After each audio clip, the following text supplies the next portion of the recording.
Football stands as one, as it so often does in moments like this.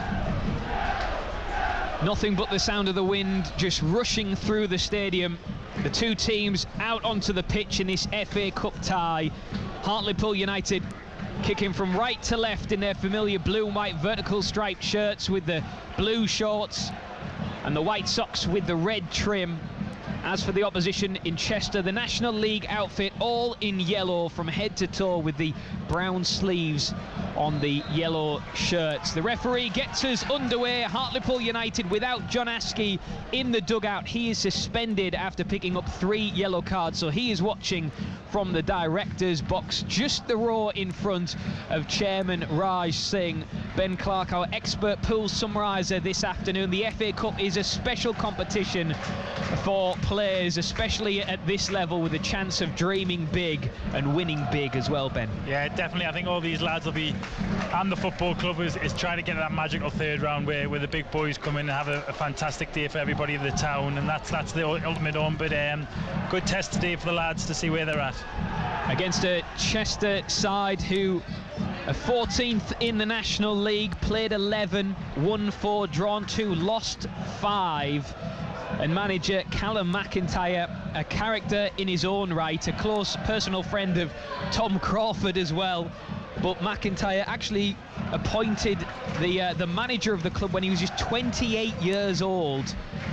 He's now 30 and must be up there for the youngest manager in the top 5 or 6 divisions. David Ferguson in possession in this bright, windy afternoon in Hartlepool. Manny Onarise at the base of the centre circle goes out to his right-hand side for Lacey. Now Joe Gray looks to try and turn and attack the box. Instead, he peels the ball off to the right-hand side for Luke Hendry. A loose back pass there that wasn't quite picked up by either Featherstone or Lacey, but Pools are able to keep hold of possession. David Ferguson with a heavy touch, which sees the ball run out of play. And early on, Ben, you can see exactly what Chester are going to try and do, which is soak up the pressure and every man behind the ball. Yeah, they've just got the back 4 in and a midfield 5 with the one up front. Pools are going to have lots of the ball, but I think Pools are like that, try to get Featherstone on the ball as much as they can to dictate play. But it's important that Pools are patient, but whilst they move the ball quick as well. Try and look for them little gaps and get Joe on the half turn in between the lines like he did so well last weekend. The early kick-off in the Football League was in League 2, where it was a giant clash between Notts County and Mansfield Town. Mansfield Town winning 4-1 in that one. We'll have a full roundup of all the scores as we go. Zach Johnson in possession for Pools to Ferguson, finds Crawford at the first time of asking against his former club, clips one into the penalty area. The goalkeeper, Will Stanway, comes out to gather. And he had to be brave there, Ben, because he had Josh O'Meara and Manny Desarouwe bearing down on him. Yeah, great touch from Crawford. You can see he looks up for the game early doors, got the ball nice and early, but the goalkeeper did well there to come out and stuff out the danger. Yeah, you'd expect Crawford to have a little bit more spring in his step this afternoon. Not that he needs it. He's been firing on all cylinders this season. 3 goals to his name. The most he's ever had in a season is 4. So he will surely better that in this current campaign. And how much he'd like to add to the tally against the club in which he made his senior debut. After being released by Stoke, he was picked up by Chester. He's Chester born and bred. As Josh O'Meara looks to turn his man inside the penalty area, but it's a heavy touch, and out comes Stanway to gather it, but then actually loses it and brings it right out to the far touchline. He almost just marauded forward there, did Stanway. But Pools have it back inside their own half with Johnson, who lifts his head, strides forward to the halfway line. Now to Ferguson, the Pools captain.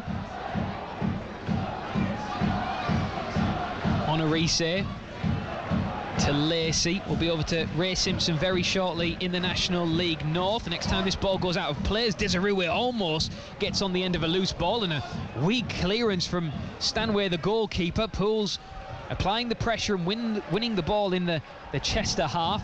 Gray now with Luke Hendry turning away on the touchline. in front of the Cyril Knowles stand. Featherstone just keeping possession ticking over as he does so nicely. On a Orise now, just short of the halfway line with Johnson and Crawford. This is good. Patient build-up from Pools, but a weak pass there from O'Meara gives it away to the yellow shirts of Chester, who then give it straight back to Crawford and O'Meara in midfield. Those two combine well to keep hold of the ball. And Ferguson gives it to his centre-back in Zach Johnson. Now Nicky Featherstone. First real chance for him to get on the ball and dictate play is to fire a ball into Joe Gray, who overhits it and puts it out for a throw-in. So let's go over to Ray Simpson, who is watching at Blackwell Meadows, the Quakers against Kings Lynn in the National League North. Ray. 4 minutes gone, it's Darlington 0, Kings Lynn 1. Quakers conceded after just 19 seconds.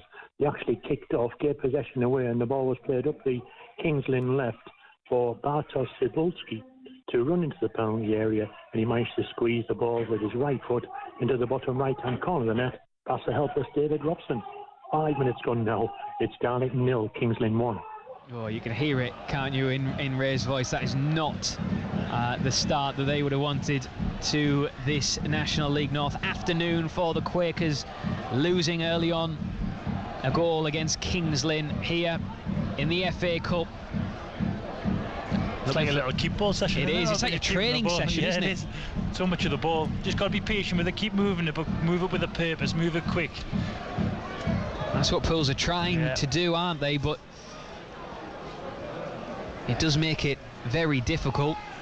But it's up to Pools to try and unpick this Chester defence. Manny on a reset. Pools just shifting the ball from left to right and back again. Zach Johnson now for Crawford, who looks like he's going to see a lot of the ball this afternoon. Crawford. Johnson almost gives it away, but a foul by the Chester number 4, Declan Weeks, who is judged to have pulled back Johnson there, who almost played a through ball to Charlie Caton. Just as well the whistle went there, Ben. Yeah, I think this is where when you've got so much time on the ball, you tend to not concentrate as much. They've just got to keep the concentration. Don't think everything's too easy, even if it's a 5-yard pass. Desiree does well there to find Joe Gray. Gray out to Hendry, whose delivery is poor. He gets right underneath that. It might stay in, actually. It does. I think the wind helped it there. It dropped down inside the penalty area, but it comes all the way through this near side for Crawford, getting boos from the away fans there. Lovely play. A good play from Pools. Nice. Gray back out to Crawford, studs on top of the ball and rolls one to the back post. Might bounce all the way through to Hendry. If he can keep it in, he just stops it from going out behind for a goal kick. Instead, it is a throw into Chester, just up from the corner flag over on the far side. Yes, a few boos when Crawford touched the ball there. The travelling Chester fans away to our left, the goal that Pools are attacking. He was fully expecting it, was Crawford, wasn't he? He said in the build-up, I think there might be a few boos coming my way on Saturday, as Brackley have taken the lead against Spennymoor. Elsewhere in the National League North, still goalless here in the FA Cup. Pools of the National League against National League North Chester. Zach Johnson, a short pass, but Ferguson makes something of it, instead runs into trouble. Now this is an opportunity for Weeks to run forward out to this right hand side. An opportunity for Chester to try and drill one into the penalty area, but the cross is blocked by Ferguson. Coates just couldn't get it past the Pools captain, and now O'Meara picking up possession deep inside his own half. And there's a lot of reliance on the Pools centre-backs in a game like this, isn't there, Ben? Yeah, they're going to have a lot of the ball, try and make things happen. Don't get too frustrated with things. I mean, I would love to play in a game. Look, there's no one in. Just there's no pressure. It looks they got so many little lapses of concentration. This is what they're looking for. Chester, just lapse of concentration. I think it'll be more of Pools making a mistake rather than a moment of quality from the Chester team at the minute so far. So like I said, it's important, just keep moving that ball with a purpose, like I've said before. David Ferguson just having a word with Crawford and Zach Johnson behind him about the type of play that should be happening, but at the minute isn't. Big divot of the pitch has come up there as Chester look to attack with Joel Taylor down the left-hand side, but Pools have picked it up. Amera into Desirue with a bright orange boots, looking to light up the afternoon once more. Desirue out to the right-hand side for Hendry. His cross is blocked. First corner of the game goes the way of Hartlepool United. But the size of that divot that came up there, did you see that? Yeah, it did. It was big. I think I walked the pitch before the game. I know, like, the management team will suit the way the Pools play. They like to get the ball down and pass it, but there was a big divot came up there. I mean, Dave, the groundsman, will be having kittens about that as we speak. No, he will not.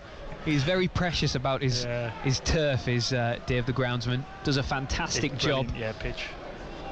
Corner to Pools then. It's been some time since they've scored from a corner. It's whipped into the front post, bounces all the way through to Lacey, who slips as he tries to unleash a shot. Gray keeps it moving. Out to Pools once more. Featherstone now to Gray. Clips it into the area this time, but headed away only as far as Featherstone. Heads it back into the box, but all the way through to Will Stanway. And easy pickings in the end for the opposition goalkeeper, with the Chester fans to his back. He's dressed all in purple this afternoon. Is Stanway.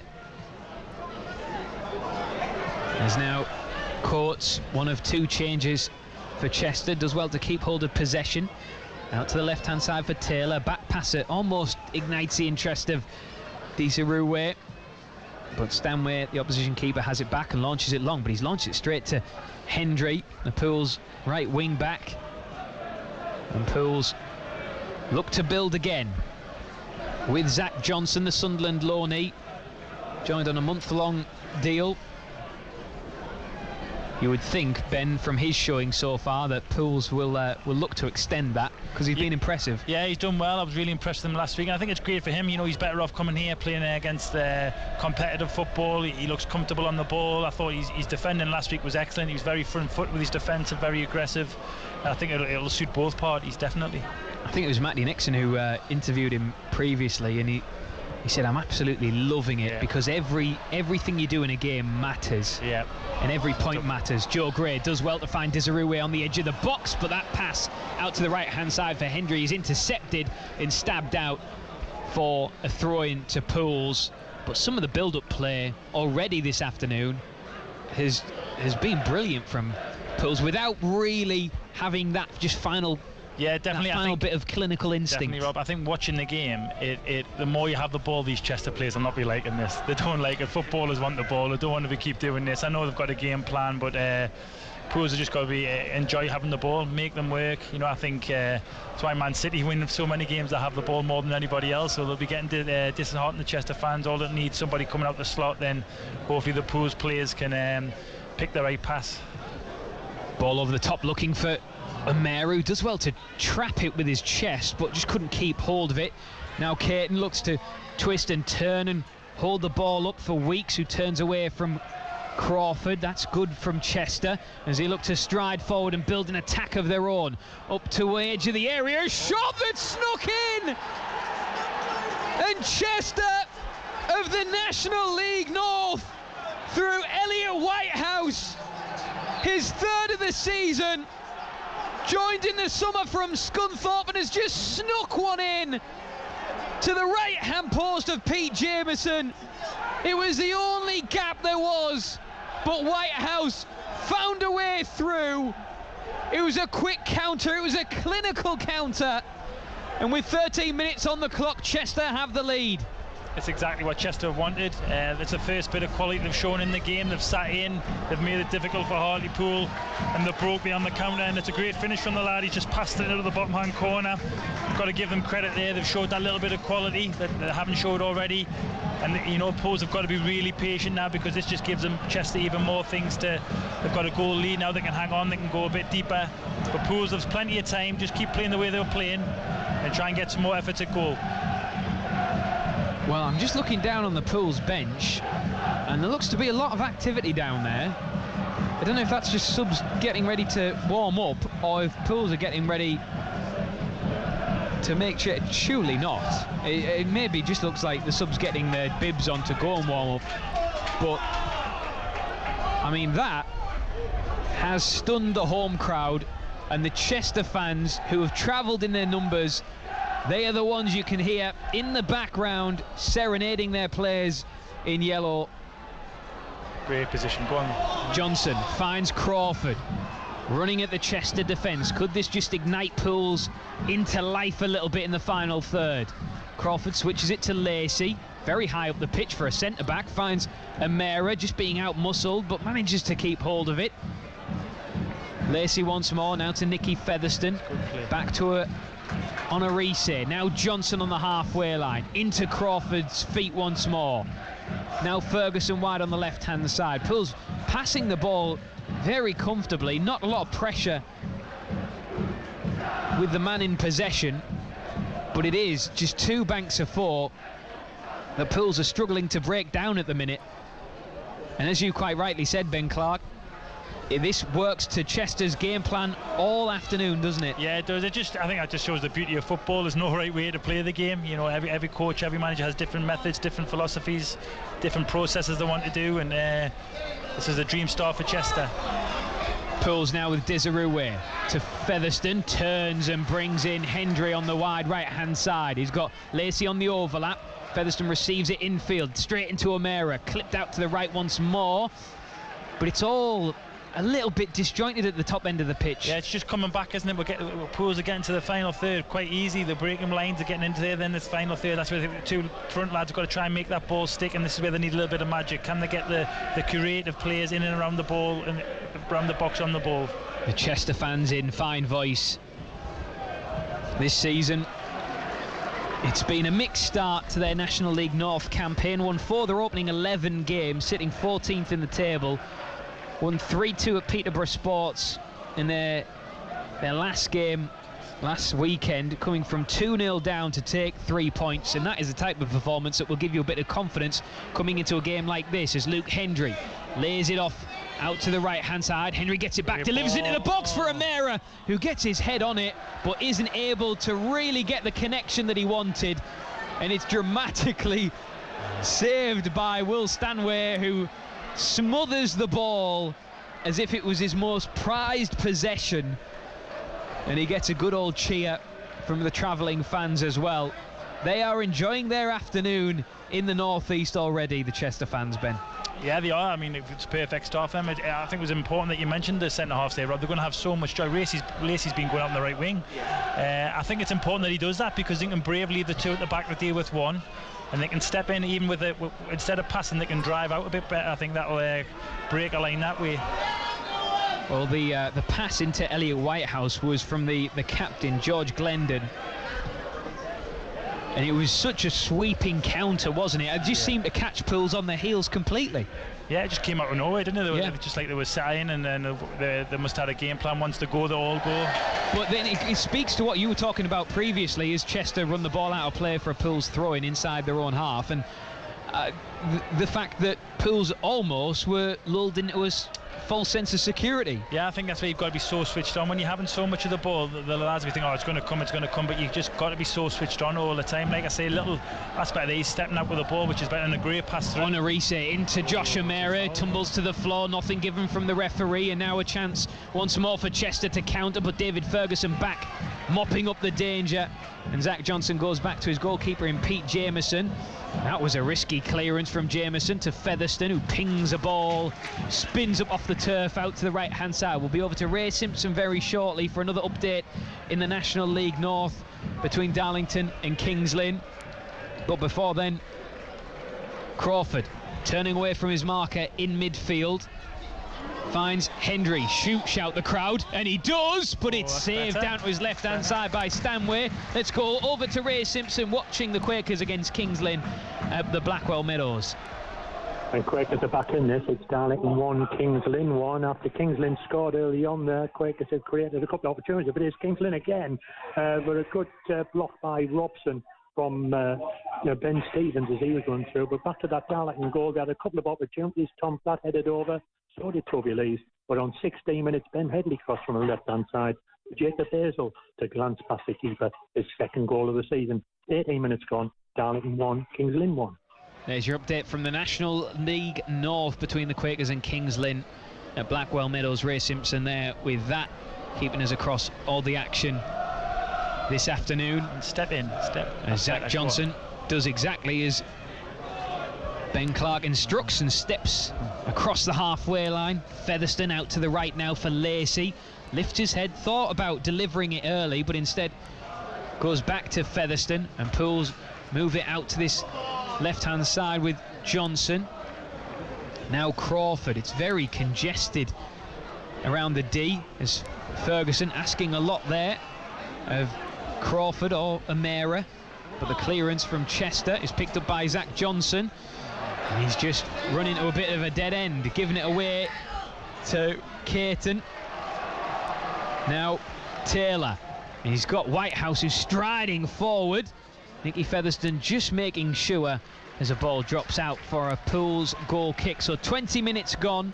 Hartlepool United 0, Chester 1 in this FA Cup tie. The winners, their name will go in the hat for the draw for the first round proper, which takes place tomorrow afternoon. And at the minute, it'll be Chester's name in the hat. Pools in possession with Hendry. Desirue just gets a little shove in the back there. Hendry does well to keep hold of it. Now Johnson once more, seeing an awful lot of the ball. Crawford, as Brackley have doubled their lead against Spennymoor in the National League North. Still 1-0 to Chester here, as Crawford looks to ping a diagonal ball beautifully to Hendry, who then tries to hit it with the outside of his boot. That was a bit needless, and it was blocked by Chester, who then looked to counter, but Honorise gets himself all in a muddle, and it's Glendon who manages to keep the ball moving on the halfway line for Chester. Now Taylor, and Whitehouse goes back to his centre-back, whose ball forward drops out for a Pools throw. So Pools just in the need of a bit of a spark. Yeah, it is. It's just that final third. So definitely the two front lads. We need to get them into the game. The ball retention needs to be better when it's coming up to them. It keeps bouncing off a little bit. They've got to hold that ball up, try and bring other players into play. Like this third bit it's okay. It's fine. We're getting to that final third, but it's such hard. It slows down in that middle third, doesn't it? Yeah. And then it comes back again, which is the problem that Pools are having in that middle third, is just like you described earlier, moving that ball quick enough. That's better. And that is better. O'Meara into Crawford. It opens up for him. Instead he plays in Joe Gray, who was expecting Crawford to continue his run, but instead Pools are crowded out. They get it back with Featherstone. Now Crawford into Desirue, back to goal. Crawford continues his run out to Ferguson. This is better from Pools. Ferguson back out to Crawford. Needs an option and clips it into the centre circle for Honorise. Now Lacey on the touchline on the far side. Joe Gray first time into Hendry. Hendry might get a second chance at it after his initial tackle. Instead it's cleared into the Cyril Knowles stand for a throw-in. You're listening to BBC Radio T Sport, 95 FM, DAB, digital radio, Freeview 722, and on the BBC Football website. However you're listening to us, thanks for your company this afternoon. No Middlesbrough, of course, because of the international break. We'll be over to Ray Simpson again as the goals are flowing. And as Joe Gray has gone in on his man, let's go over to Ray, who has got all the goals this afternoon in the National League North. 21 minutes gone down and 1, Kings Lynn 2. Quickest defence, all at sea. When they failed to clear the corner, and Kings Lynn got through on the left-hand side through Stevens. He fired the ball across the face of goal. And 2 or 3 players went in there, but it looked as if Josh Barrett got the last touch to put Kings Lynn back into the lead. 2 bad defences at the minute, must be said. Darton 1, Kings Lynn 2. Thank you, Ray. Meanwhile, Brackley have gone 3-0 up against Spennymoor Town. Here, still waiting for Chester to take this free kick. 24 minutes in, Pools 0, Chester 1 in the FA Cup, and that free kick goes straight into the gloves of Pete Jameson away to our right-hand side, dressed all in green this afternoon. His 6-yard box is just in the shadows of the town end stand. Quick. Now Honorise out to this left-hand side. Left for Ferguson, just taps it into the path of Zach Johnson. Now Honorise once more. And it's just too pedestrian at the minute, isn't it? It's just too slow. It needs to be fizzed in there with a little bit more urgency. Crawford tries a ball over the top, but that is blocked and rebounds out off Harrison Burke and out for a throw-in. So David Ferguson takes it, goes back to the halfway line for Johnson, the 19-year-old who actually captained England at under 18 level just in June, did Zach Johnson. He's getting a lot of the ball, isn't he? He is. Yeah, I don't know. It's a thing that they've said let Zach have the ball out of the three, but he's just finding them little great play. Desirue in towards Josh O'Meara, turns his man inside the box, but he's in danger of being crowded out. Brings in Ferguson, curls one into the, but he ends up coming into a shot but was palmed away by Stanway. Out to Lacey. Pools keep hold of it. Hendry wide on the right hand side. Lacey once more. The crowd want the Poolies to put it into the box, and they do, but it comes back out towards Featherstone. Thinks about the shot. Instead, he stabs it wide out to the left-hand side for Ferguson. Now Crawford once more. Ferguson, lovely. That's better. Featherstone, nice. Left-hand side of the penalty area. Tries to clip it into the path of David Ferguson, but it goes out of play for a goal kick. It was cute build-up play, but again, just lacking in quality at the final moment. Yeah, you've got to be a bit slow, then a bit quick. A bit of slow movements and a little bit of injection of pace from Fergie, and Fergie could took that in his stride. He was in a lovely little reverse pass from Ferguson, but I don't think Hartlepool need to worry too much. There's still plenty of time in the game. They just need to keep progressing up the pitch, being a bit braver. When it gets into that final third, can they move things a little bit quicker? Some scores elsewhere in League 2 this afternoon. Salford 1, Wrexham 0. Swindon leading Newport by a goal to 0. Harrogate 0, Stockport 1. Doncaster 1, Sutton United 0. Crewe 1, Tranmere 0 in that early kick-off that saw Notts County 1, Mansfield 4. And Stanway, the opposition keeper, slowing things right down, just waited till Manny Desirue got near him before plucking the ball up from the turf. Nice. As Chester get overrun here by Joe Gray.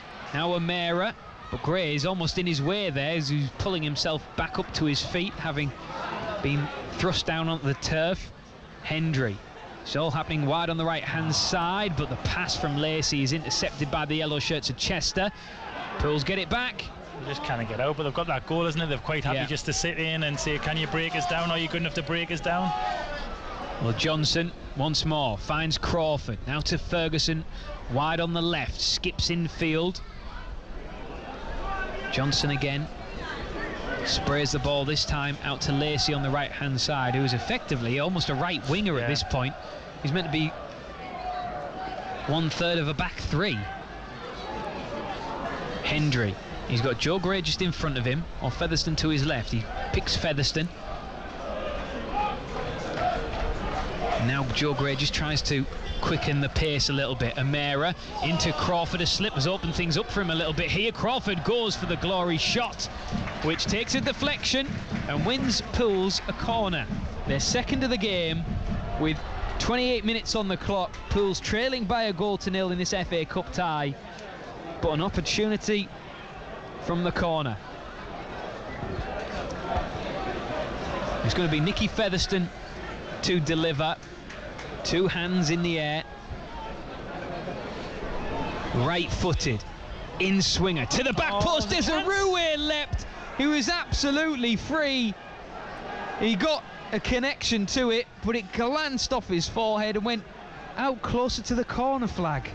Yeah, I just think he got up a bit too early there. It was a lovely flighted ball in there from Featherstone. I just thought I'm not sure the refs give a free kick or he just give a goal kick, but he just seemed to have got up quite a bit too early, which put him off a little bit. Of all the players you'd want that to fall to, you'd want it to be Manny Desirue, but just couldn't get enough on it to put it goalwards. So it's a goal kick instead, with the wind really whipping around the stadium this afternoon. A goal kick straight to the head of Alex Lacey. Now Hendry, ball over the top, looking for O'Meara. But O'Meara is brushed off the ball. And Pools give it away. That was really slack in midfield. Now Courts twisting and turning away. Desirue almost wins it, but it is Chester who keep hold of it, and now Crawford slides in on his man. And it's Harrison Burke who is down, and it's Tom Crawford who is in the referee's book. And that is probably one of the loudest cheers of the afternoon from the Chester fans. The first was the goal, the second was with Tom Crawford's yellow card. I don't think it's a yellow card. It's the first tackle of the game, if anything, really, isn't it? There's been no malice or anything in the tackle. I think he tried to get the ball, but I think referees are clamping down on any kind of challenges these days, and it's disappointing. Tom's got to be careful now. And that tackle is took up again, a huge chunk right on the halfway line. The pitch is like a crumbly biscuit at the minute, isn't it? It's, you know, it breaks into 1,000 pieces. As Onarise tries to switch the ball and instead puts it straight out of play. Now listen to the sound around us. That is the Hartlepool United fans showing their discontent with what they're seeing at the minute, which is their side losing by a goal to nil against the National League North outfit Chester. Sliding challenge from Joe Gray. Now a chance for Crawford to stretch his legs. Finds Lacey wide on the right hand side once more. Gives it to Hendry. Prods the ball infield to O'Meara. Now Lacey once more tries to just feed the ball through to the on-running Hendry, but he was cut out. It falls to the feet of O'Meara. Zach Johnson is calling for it, and Gray finds him. Well taken on the chest by Johnson. Out to the right for Ferguson. And there's just a sea of yellow shirts in front of the blue and white of Pools. Onarise, every yellow shirt behind the ball. Featherstone. Now to Hendry. Pools are having to be patient. They're having to try and unlock the defence. You can see Chester have worked on this, haven't you? You can see they've been on the training ground, the 2 banks of 4, making it really difficult. Yeah, it's many things that the Pools probably have done this in training loads of times themselves, and you've got to figure ways out of trying to break them lines, trying to get the ball, trying to move the defenders, try to upset them, whether that's running with the ball or passing the ball quickly. They've got to come up with the answers. And for Chester, they have to be extremely disciplined, don't they? Disciplined and fit, because it takes a lot out of your legs. So Pools just got to keep moving that ball, keep working them, and eventually the gaps will come up. They are a bit of a hybrid Chester. They are semi-professional of sorts, but they do train 3 times a week. Zach Johnson infield to Onarise. Now Gray in the centre of the pitch. Featherstone trying to find that pass to unlock things. Instead he goes to Gray. Now Onarise, who's playing as a midfielder, as Joe Gray almost caught in possession, and Pools need to be careful they don't get caught too far up the pitch with not a lot of defensive cover. And Crawford's given it away again, and this time he's managed to win a throw-in though for his efforts. It's like they've got too much time on the ball, isn't it? I think they're overthinking it. They should just keep moving that ball nice and quick, move the players. You know, they think they're having too much time on the ball. They've got to do different things. Lacey does well to draw in 2 yellow shirts, and now Luke Hendry running into the box, right hand side, right to the byline, needs a bit of help, tries to find Gray, but gives it straight away to the yellow shirts. And now Chester look to spring a counter with the ball over the top, but Onarise is going to stretch those big long legs of his right out to the corner flag. Start again. And start again, yeah. It is a goal kick. 34 minutes on the clock. Pools 0, Chester 1 on BBC Radio T Sport in the company of Ben Clark, our expert Pools summariser. Myself, Rob Law, here with you this afternoon. Clear blue skies above the ground, but Pools yet to really find their bright spark as Ferguson into O'Meara, back to goal, drawing in defenders as he so often does. Hendry, who's come right into the centre of the pitch now. Joe Gray is wide on the right hand side. He receives the ball into Desirue, edge of the box. Nice. Back into Joe Gray at the angle. And then puts one across the face of goal with O'Meara sliding in. He was inches away from it, but he couldn't get the connection. It's behind for a goal kick. And Pools unlock that defence with one pass from Desiree into Joe Gray at the angle. Couldn't quite find Amira, couldn't quite test the goalkeeper, but that was an opportunity. That was better. Again, slow then fast. Joe coming in off the line, great little ball from Desiree, put him in. I think Joe's in two main. Should he have shot? I think I've played with many strikers in that position, probably would have shot and went for goal. But you know, Joe's looked for the pass and he wasn't far away from it. He had the space and time as well, didn't he? Yeah, that he probably I think I would have shot. But I scored about 4 goals, so I can't say anything. But you scored against Chester, exactly, yeah. which is a good point. As Ferguson puts that one out of play for a throw-in. I just think all these little misplaced passes and misplaced control just plays into Chester's hands perfectly. You know, the crowd gets the crowd on the back a little bit, and I've been here when the crowd can turn, it can become a little bit difficult. You've got to try and get the crowd on side, whether that's a tackle or a run or a shot. Preferably a tackle, because they respond to that really well. That's all they want to see, somebody giving it everything. And try and get the fans on side, because we've not heard the drum or anything today. It's been quiet. Yeah. And that's Chester's doing, isn't it? Give him credit, yeah. Absolutely. Pools start again then, with Lacey out on the right hand side. Now Hendry once more.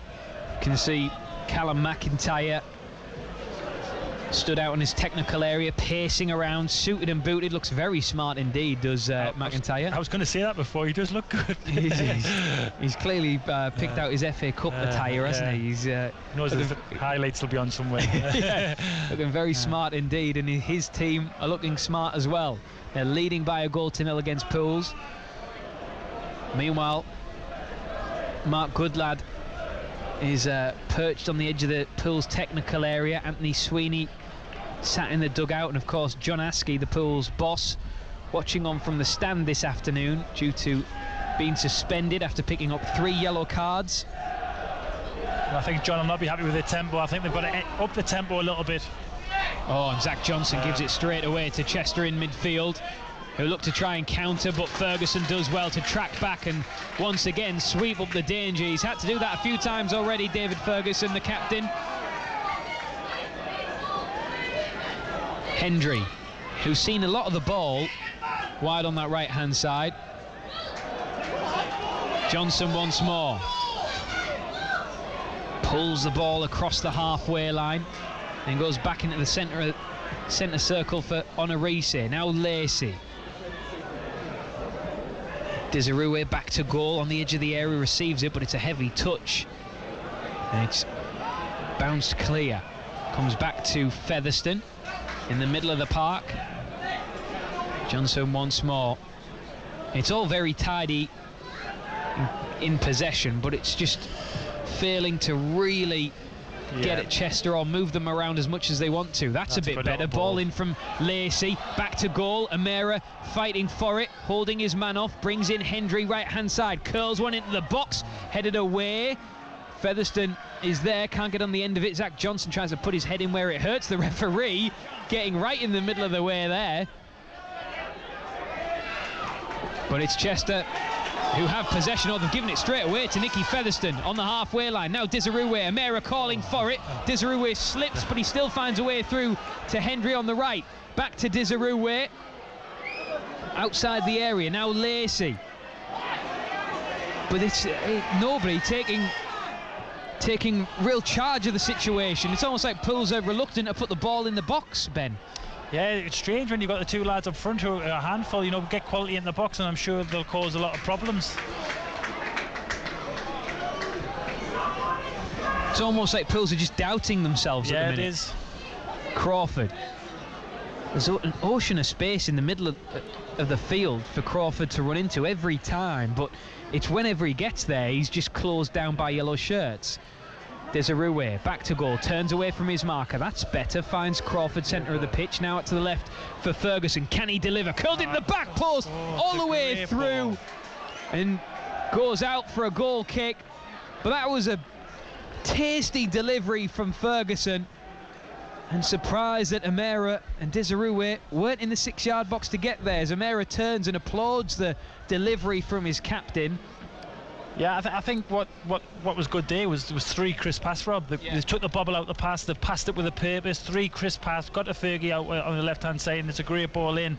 Well, it's only a great ball if someone's on the end of it, but I think that's where the forward should have been. But it was that's how simple it is. If you just do it, move things crisp and properly, take care with the passing, there's opportunities there. 5 minutes to go till half time, plus whatever stoppage time the referee allocates. But Pools with it all to do. They're a goal to nil down against National League North Chester in the FA Cup for a good challenge from Crawford. Finds Ferguson. Now he looks to accelerate across the halfway line as Chester have committed bodies forwards, are scrambling to get back now. Ferguson needs a bit of help, gets it from Featherstone.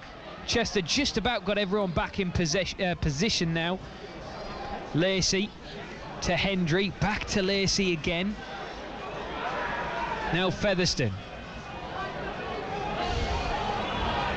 But every time Hendry's going back, and Pools really need to try and exploit the space down that right hand side if they can find it. And that is the question, if they can find it. On a resay. Ferguson receives it wide at the left-hand side. Back in. Yeah, back into the centre of the pitch for Featherstone. On a resay, trotting forward, and this is the problem that is giving me kittens watching this, Ben, is because Pools centre-backs are now in the opposition half, committing so much space forward.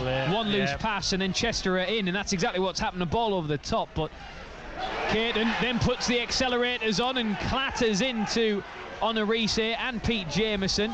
It's all it takes is one loose pass. It is it all. I don't mind it as long as the centre halves are switched on. They've got to be switched on. They've got to be thinking about, what if I lose this ball? What if I lose this ball? That's got to be their thought. Because they late challenge there on Luke Hendry, and Joel Taylor is going to find himself in the book. That is a yellow card for the left back. So Taylor joins Tom Crawford in the referee's notebook, but thankfully Luke Hendry is up and is okay, as many in and around us take the option to go and get their half-time refreshments early. I don't mind that if the centre halves are switched on, because I think Manny fancies himself against anybody, so I don't actually mind that, as long as, you know, the goalkeeper's up, everybody's up, and they're switched on. I think they're getting too concentrated on having the ball. You have to think, what if I lose this ball? I think it's just the tempo's been a real disappointment in this first half. Free kick for Pools, wide on the right hand side. Featherstone takes it short and then just goes on a little run himself, gives it out to Hendry, who then gives it back to Lacey towards the halfway line. He squares it to Ferguson. Listen to the boos. Ferguson puts it into the area. That's better. It bounces all the way through and out for a goal kick. There's nothing worse when you're a defender and you've got big lads that have come up for a set play, and they come back and they go back and it doesn't come back in, and they've come back to Fergie and he's put in a worse angle from actually where the free kick was. So that'll be something that the management will not be happy about. Is that just confidence on the ball? I think it is. I think it's strange because it played so well last week. I think the goals just took the stuffing right out of it, because I think they started okay. Pools on the front foot. The general play's just not being too bad. It's just been a bit too slow. I think they've got to move that ball a lot quicker. Where last week they were doing things on 1 and 2 touch, moving the ball quick. They had loads of combinations down the flanks, which worked really well. You've got to give great credit to Chester. They've come with a game plan, and so far it's been perfect. And it's Chester who have a throw-in. 2 minutes to go till half-time. Good teams have got to find a way. Teams have got to find a way to break this kind of system down. Lacey heads clear, only as far as Taylor once more. Back it goes up towards the edge of the Pools penalty area, but Desirue flicks it into space for Crawford. Now, heavy touch though from Crawford, and the clearance is deep into the Pools half, up towards the corner flag and out for a throw-in. Come on, Pete, tempo, things like this, let's just do it quick. Yeah, the ball at the feet of Pete Jameson. Even the pass there, it's slightly behind him. Yeah, and it's be a bit hesitant, braver. It is, yeah, it's safe. Everything's very safe. Got to be quicker. Johnson out to the right-hand side, into the path of Lacey, crossing the halfway line now. Now Hendry skips infield, gives it to Featherstone. Joe Gray wide on the right again. Featherstone turning away from his marker. Hendry tries to find a way through to Gray, but sees his pass blocked. Now Desirue and Hendry combining to try and win possession, but it's Chester who regain the ball and go forward, only for it to be snuffed out by Honorise. Joe Gray turning on the halfway line and dispossessed, so Pools have a throw in front of the two dugouts over by the Cyril Knoll stand. To Chester fans, you can hear on the effects mic with 15 seconds plus stoppage time left to play. I can see the fourth official's board from here. Going to be 1 minute of stoppage time, it looks like. See, with Chester, they're happy to have the centre halves have the ball, so the centre halves have got to be braver, they've got to be better on the ball. Can they find a pass quickly? Can they break a lane by running with it? We're into the final 60 seconds of this first half. Matty Nixon will take you through all the half-time scores at the break. But Pools really reluctant to put the ball in the box at present. Gray on the right, now to Lacey. Zach Johnson calling for it. Desirue dropping deep. Hendry again going backwards, much to moans and groans around us. Amera, and now a loose pass from Lacey that Featherstone manages to dig out. Hendry once more. Zach Johnson is screaming for it on this far side, as is David Ferguson.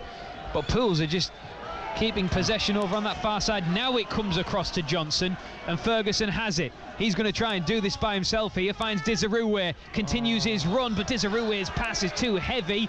Lacey helps it out to the right-hand side for Hendry, and his pass is poor. It's intercepted out for a throw-in, and that is half-time.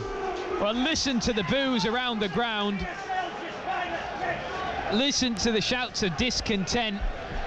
National League, Hartlepool United are trailing by a 1-0 against the National League North outfit Chester, and the goal coming after 13 minutes. Pools have had the lion's share of possession, but they haven't really tested Will Stanway in the opposition goal.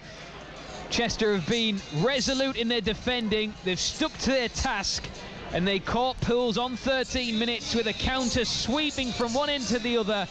It was George Glendon with a precise pass into the path of Elliot Whitehouse, who did what Pools have failed to do, moved the ball quickly, struck it first time, 18 yards out, and it snuck into the right-hand post of Pete Jameson's goal to give the visitors the lead. Pools, as I say, have yet to really test the opposition keeper. The best move coming on 34 minutes across into the penalty area.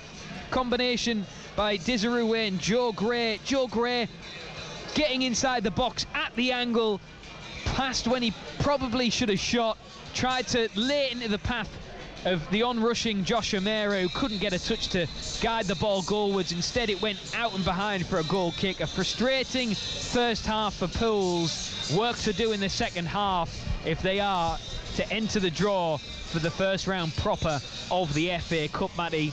At half-time, Pools 0, Chester 1. A lot of work to do. Ben, what have you made of the first half performance? Because it sounds like there's a lot of frustration around at present.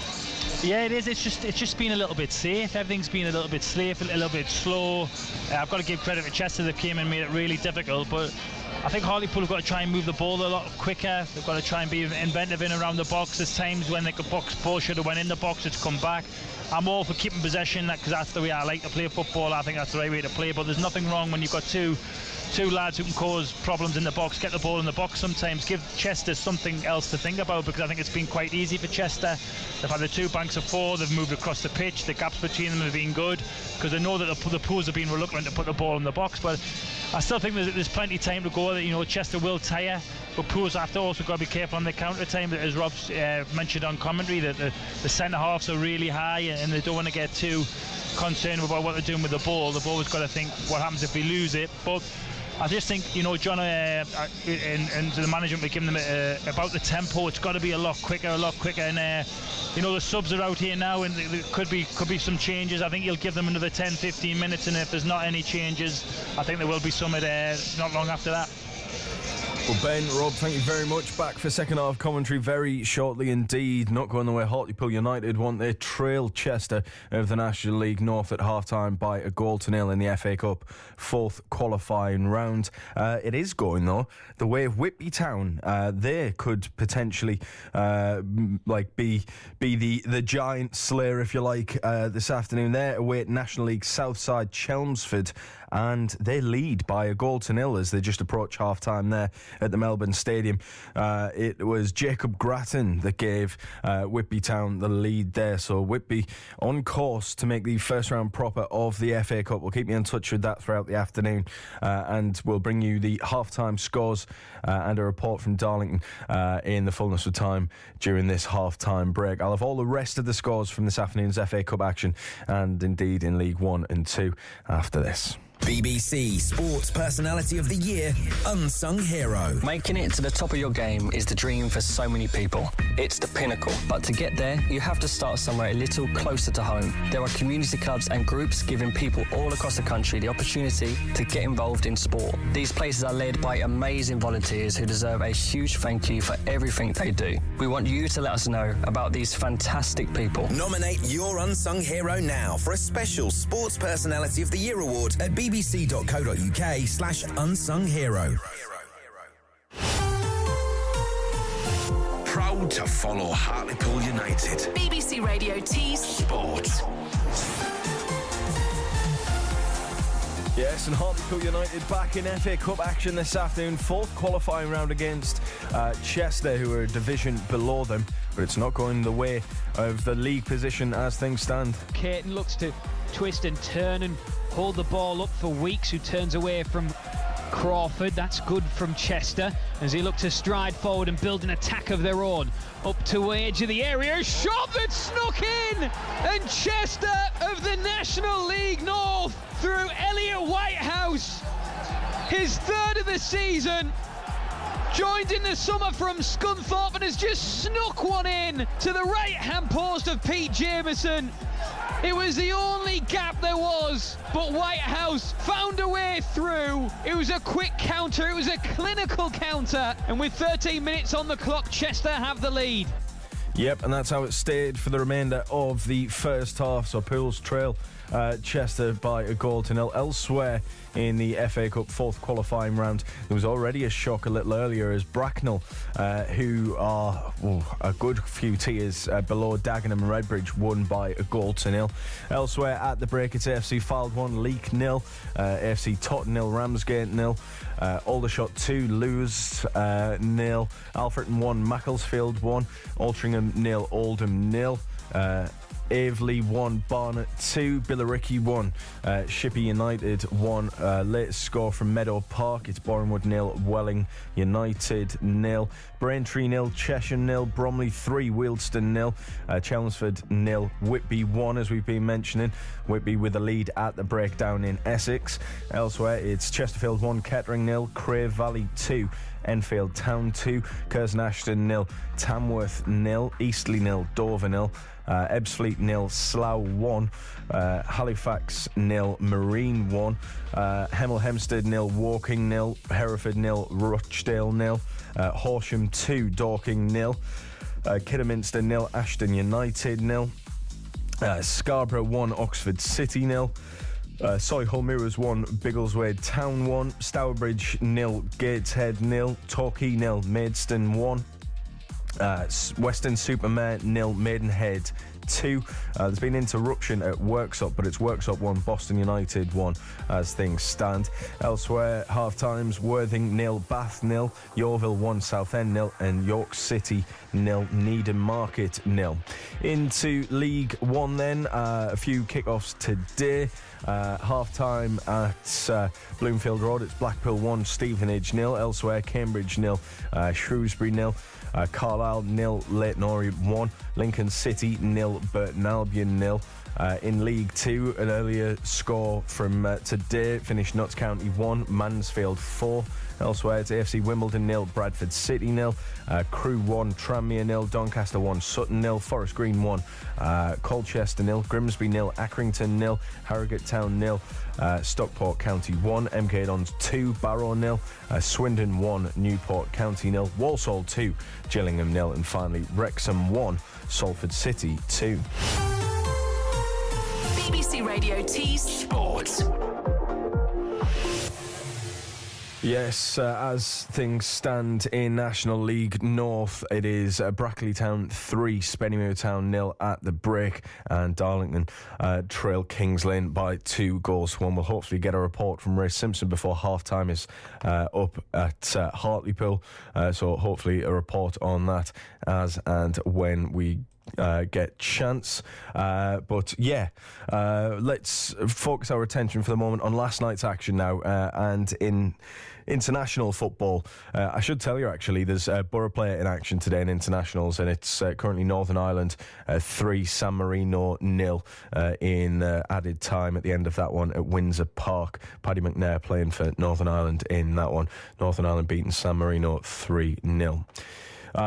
Danny has been in touch on Twitter saying, I'm struggling to decipher which team is the semi-pro team here.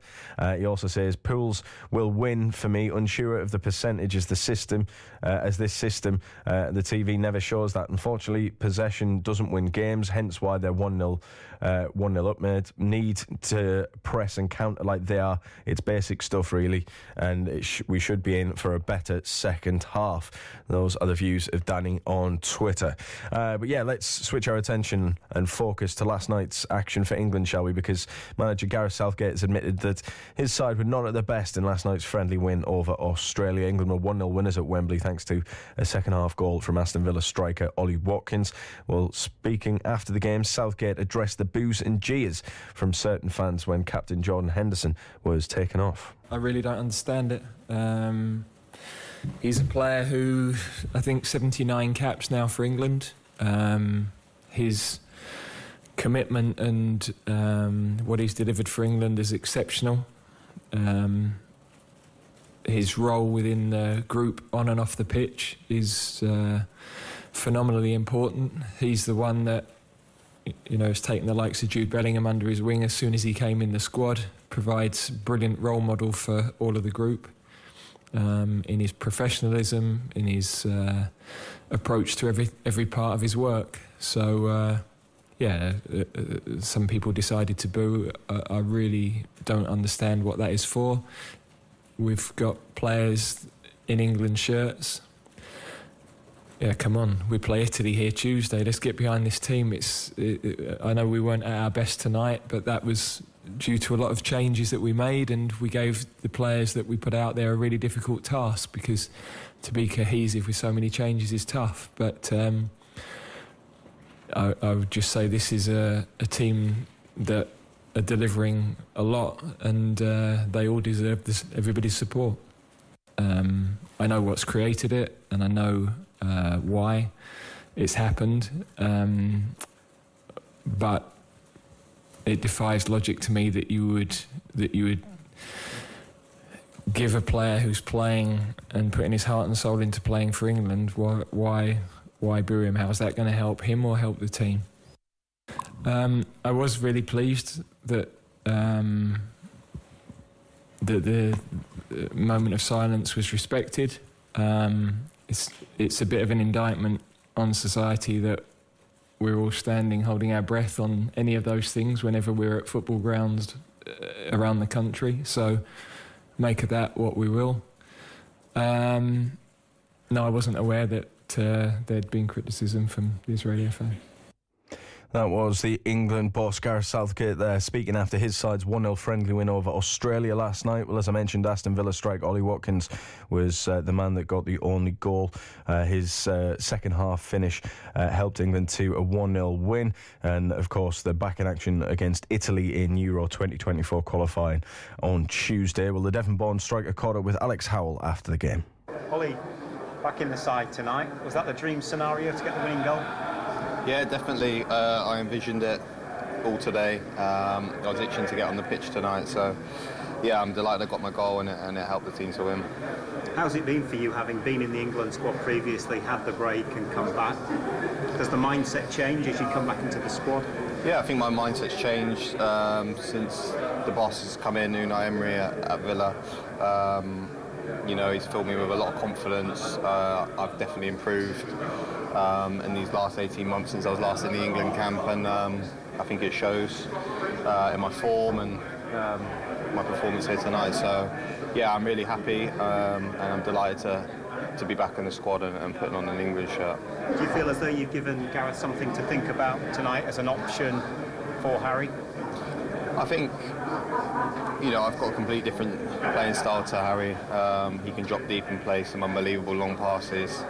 You know, that's not my game, I can't do that. My strengths are running in behind and stretching that, so I can only do what I can do whenever I put on a shirt. I try and do the best I can for my country, and yeah, it's his decision. Ollie, prime striker's goal tonight. Have you spoken to Jack? Was it going wide, or did you have to tap it in? I thought it was going in, but he said it was going wide, so that makes it even better that I've guided it in. And yeah, they're the best goals, tap-ins, but they're actually the hardest ones to get, so I'm happy with that. Doesn't really matter for you how it goes in. Building on to Tuesday and qualification, big game, isn't it, coming up here? Yeah, Italy are top side. Everyone knows that. So yeah, it's go back, recover, and get ready for Tuesday.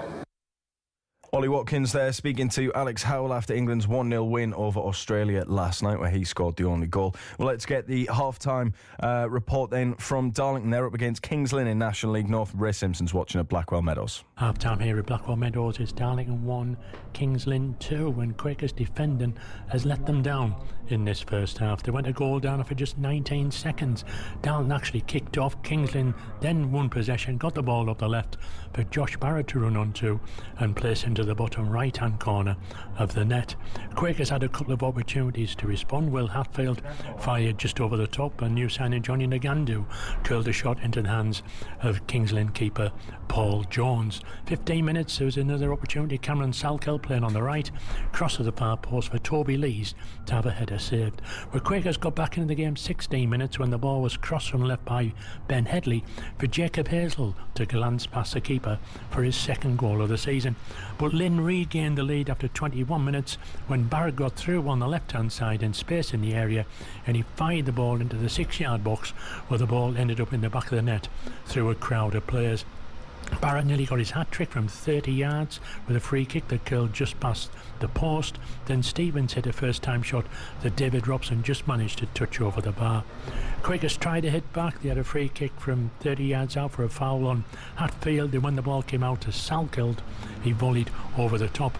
And near the end of the half, Salkeld cut in from the right, had a shout for a penalty when he went down, but the referee waved his appeals away. Half-time, it's Darlington 1, Kings Lynn 2. So Darlington trailing at the break then against Kings Lynn. Let's head back to Hartlepool for second half commentary on Pools against Chester in the fourth qualifying round of the FA Cup.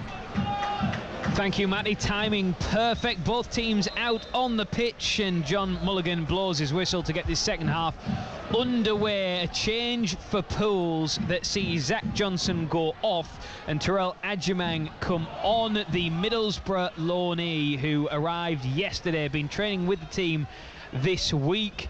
He makes his debut to come on and just try and turn the tide, and also a little change of formation as well, which we'll talk you through very shortly. Chester on the attack down the left-hand side. See the ball go out for a goal kick. So it looks like Pools have gone to a back four. So Pete Jameson in goal. Your back four of Luke Hendry, Manny Onarise, Alex Lacey and captain David Ferguson.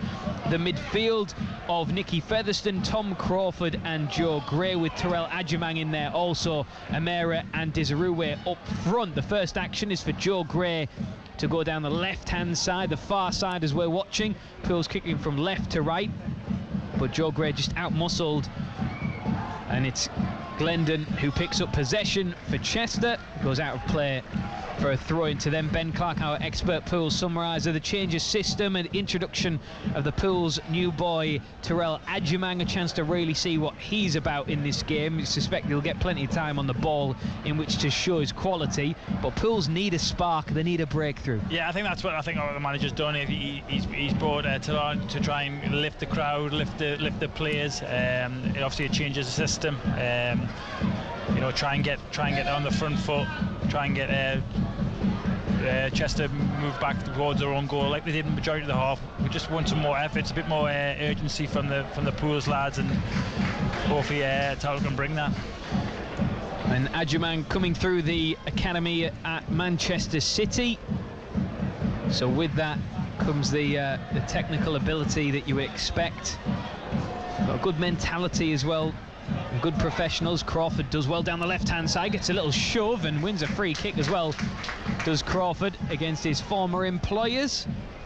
So this is a free kick in a dangerous position, wide on the left-hand side, effectively a short corner this of sorts. And again, Nicky Featherstone almost laying carpet over on the far side as he picked up a big old chunk of turf and just tossed it back down and put his studs on top of it as he prepares to deliver this free kick.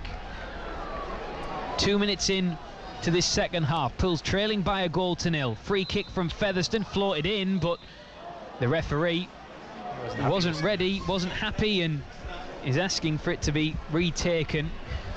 Well, Chester yet to win away from home in the league this season.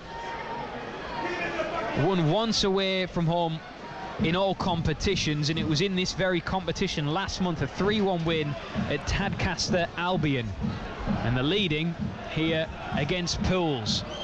Free kick for Featherstone, hoping to change that. Curls one in towards Amera, doesn't quite get there. It's headed all the way through to this near side for Joe Gray. Curls one into the box, but it's easily snuffed out by the visitors. Overrun though, and Gray's won it back as Chester have committed bodies forward. Joe Gray with a shot. And it's pushed out by Stanway. A save down low to his right-hand side, but that's better from Pools, and it's just got the home fans up a little bit with the drums away to our left, finding their rhythm, and Terrell Adjumang winning possession on the pitch. Adjumang, his first real involvement since coming on at the break. Now Featherstone out to the left for Ferguson. Well, I noticed that John Askey, who is serving a touchline ban this afternoon, certainly disappeared from his seat, so I do wonder if he was able to go down and have a word with the team at half-time, or whether that is left to Mark Goodlad and Anthony Sweeney. But he's watching on from up high is the Pools boss this afternoon. As Amera receives it midway inside the opposition half, gives it to Gray, back to Hendry. That is better, but the cross is blocked and out for a corner. Pools third of the game, and you just get the sense, Ben Clark, that the momentum is starting to swing a bit. Yeah, well, Hartlepool came out a little bit earlier. That's always an indication that the managers had a little bit of a go at them. Get yourselves out there, get yourselves ready. And the Pools have started the second half well. Already made the keeper make a good save early doors. So can we make something from these set piece? Corner from Featherstone, lifted into the back post, headed away only as far as Joe Gray, closes it down and actually gets a whack in the face, does Gray, as the ball rebounds behind for a goal kick. So 5 minutes of the second half gone. Pools 0, Chester 1. On BBC Radio T Sport, on your 95 FM, on Freeview 722. Available online as well via BBC Sounds or the BBC Football website. Whichever way you are listening to us this afternoon. We're sorry it's not better news. Pools trailing by a goal to nil in this FA Cup qualifying round, trying to get through to the first round proper. And the thing in which we touched upon right at the start of the show, Ben, which is a bit of money in the pocket as well, in which to perhaps strengthen the squad further. So John Askey will be desperate for a result this afternoon, as Hendry goes up towards Desiree, but is judged to have fouled his man, and that man is Harrison Burke, who stays down on the edge of his own area. It's a free kick. Even that I know it's a longer ball into the box, but it's something a little bit different. I don't think Henry would have done that in the first half. He's tried to go a little bit more direct. As long as it's quality, and Dishery can make things happen like that, personally I don't think it was a foul. So I think, it's just mixing the game up, going a bit longer at times, with quality. So it's a free kick to the visitors, and Will Stanway to take it from just beyond the D.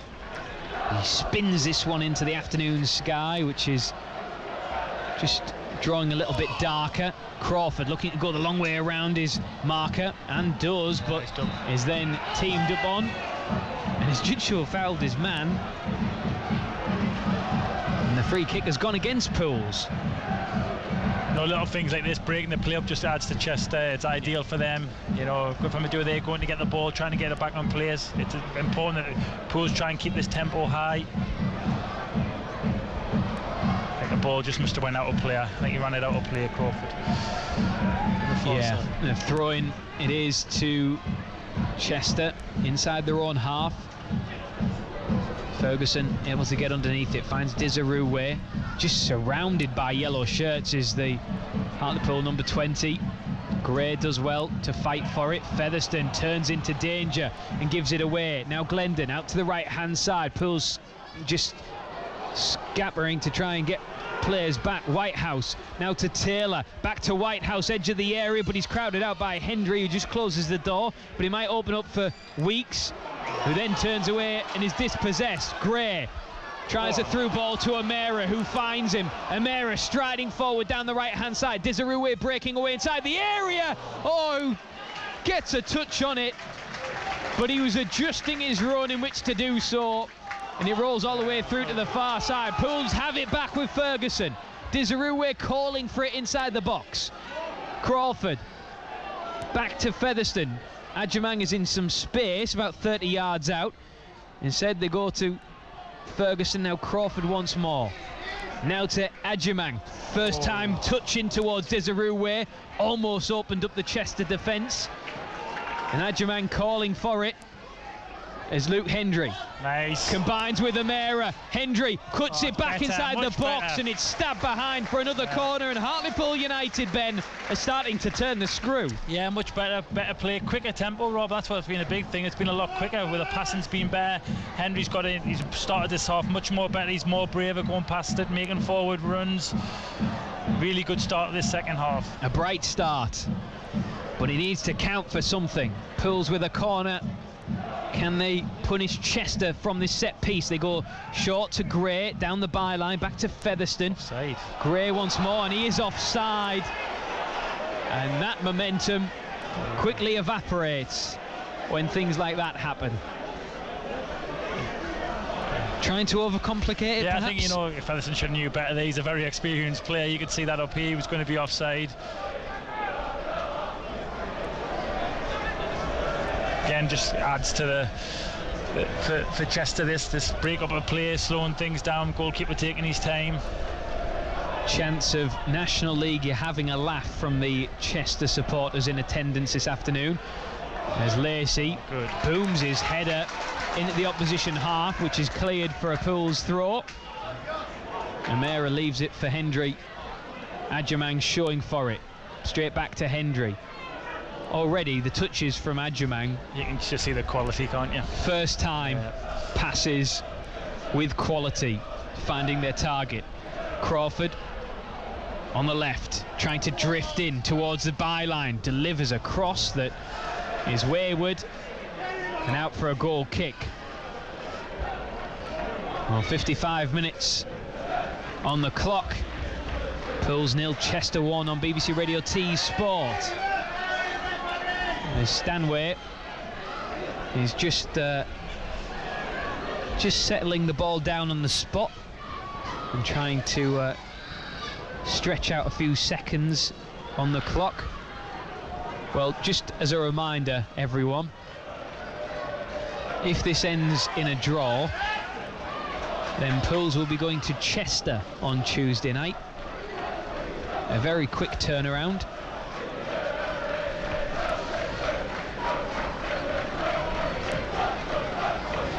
Throwing to the visitors on the halfway line. Down the line it goes. Pools fighting for it. Adjumang getting a foot on it, but it sticks with the yellow shirts. Header from Lacey just interrupts play. Adjumang has it and now finds Hendry on the edge of his own penalty area. Back to Adjumang. Now Lacey, deep inside his own half of play. Dragging the ball up to the halfway line. Now Adjumang with a bit of space. Out to this near side for Hendry. Infield to Desiree, who's been just watched by yellow shirts every step of the way. The pass from Desiree was back behind Adjumang, so he had to readjust. Now it's over on the far side with Featherstone. Into Amera, trying to hold his man off, but he was too weak there, Amera. He's lost possession, and now a through ball. On a Reese slides in, but doesn't get there, and Caton is in one-on-one with Jameson at the angle! And Caton buries it! And he might as well have just buried Hartlepool United's hopes in the FA Cup, because the National League outfit make it 2-0. And Hartlepool United are absolutely stunned. It's Chester who go 2-0 up at Pools. And it looks a long way back now. Pools 0, Chester 2. It's going to be really difficult now for Hartlepool to try and get back in this game. That's losing the ball up front, which has been a constant all game, really. The two lads up front have got to retain that ball better. They still had a long way to go. Manny diving in there where he should have probably just stayed on his feet. And the lads took a past Manny. You know, he should have been a bit more braver. Just say, can you beat as he dived in? And to be fair, it's a great finish from the centre forward to put 2-0 up. This is where the Pools have got to be really big now and really strong. Show character. There's still plenty of time. It's important that they try and get the next goal in this game. Do you sink or do you swim? Yeah. What are you made of? And this is a test. And Spennymoor have got a goal back against Brackley in the National League North. So it's Brackley 3, Spennymoor 1. And Chesterfield's game plan has worked to a T.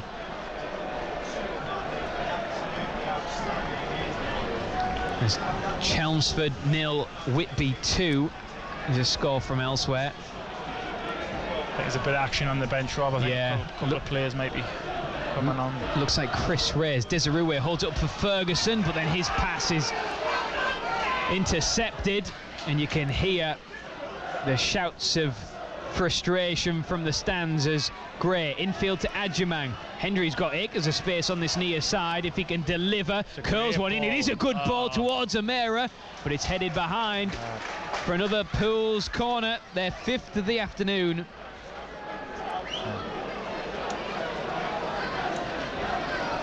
Well, we've had a lot of corners, and just need someone to go and really attack that ball. That desire to go and attack the ball. Corner comes in from Featherstone, headed away as far as Gray, edge of the box, hangs up in the area once more. Crawford to Honor Reese, but it's all very scrappy. Luke Hendry gets underneath it. The ball just not dropping down out of the sky. Back up it goes.